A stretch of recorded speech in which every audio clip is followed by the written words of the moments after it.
Hello বন্ধুরা, কেমন আছো? কতদিন পর না, সেই পরশু দিন কথা বলেছি, কালকে কথা বলা হয়নি। মানে সময় পাচ্ছি না, কি আর বলবো। আমি দোকানে এলাম কতদিন পর জানো তো, মোটামুটি 7 দিন পর দোকানে এসেছি।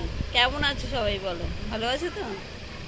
বিশেষ কিছু বলার নেই, নর্মালি এমনি কথা বলতে এলাম। কি বলবো, কালকে আমার একটু খারাপ অভিজ্ঞতা হয়েছিল। কালকে বলছি, কদিন আগে। মানে আমার খুব ইম্পর্টেন্ট দুটো স্লিপ পাচ্ছিলাম না। তার মধ্যে একটা স্লিপ হচ্ছে আমার 10 পিসের বান্ডিলের কিছু মাল নিয়েছিলাম, হ্যাঁ, গেঞ্জি। সেই হচ্ছে, তারপর বাড়িতে এসে দেখছি সেটা 6 পিসের বান্ডিল। সে অনেকগুলো টাকা, প্রায় 700 টাকা বেশি নিয়েছে।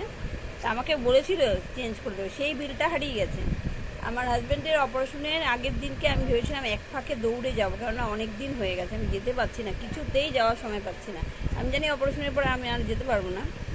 বিলটা একটা, আর হচ্ছে 4 পিসের 2 পিসের বান্ডিল ছিল।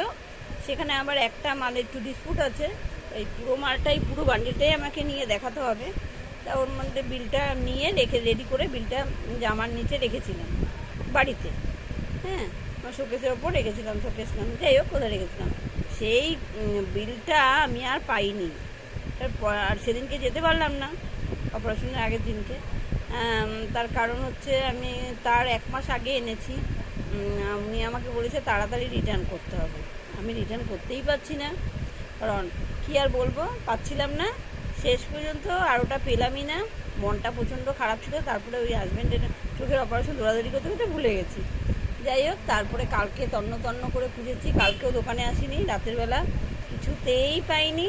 তারপর কি করলাম, বেশি রাতে শোয়ার আগে আমি ওই আমার একটা মানে যেই বান্ডিলটা রিটার্ন করব, ওই 2 পিসটা খুলে আমি একটু পরে, আমি না একটুখানি ছবি তুলে রাখি, যদি কারোর পিক দেবো ফেসবুকে। হ্যাঁ, আমি অনেকে তো পিক চায়, পিক দেবো। ও মা, খুলে দেখছি ওই জামার ভেতরেই 2টো বিল। ওই বিলের জন্য আমার মনটা এত খারাপ হয়ে গেছে যে কী বলবো। যাই হোক, শেষ মধ্যে বিল 2টো পেয়েছি, এই হলো ব্যাপার। হ্যাঁ, ওই কারণে মনটা একটু খারাপ ছিল, যেন কালকে আসিনি। ভেবেছিলাম কালকে আসবো, ওনাকে হাজব্যান্ডকে সব কিছু রেডি করে দিয়ে আসবো, তারপরে আসা হলো না। এই হলো ব্যাপার। এরকম অনেক ইম্পর্টেন্ট জিনিস আছে যেগুলো টাকা পয়সার থেকেও গুরুত্বপূর্ণ। এই কিছু কিছু কাগজ অনেক সময় দেখবে যে ব্যাগ পকেট মার হয়ে যায় রাস্তাঘাটে, তার মধ্যে টাকা পয়সার জন্য লোকের মায়া হয় না, তার মধ্যে অনেকের ক্রেডিট থাকে, আধার থাকে, অনেক কিছু থাকে, ইম্পর্টেন্ট জিনিস হারিয়ে যায়, এটিএম থাকে, কত সমস্যায় পড়তে হয়, এই আর কি ব্যাপার। ঠিক আছে, টাটা, বাই বাই, আবার পরে কথা হবে, এখন দোকানে আছি।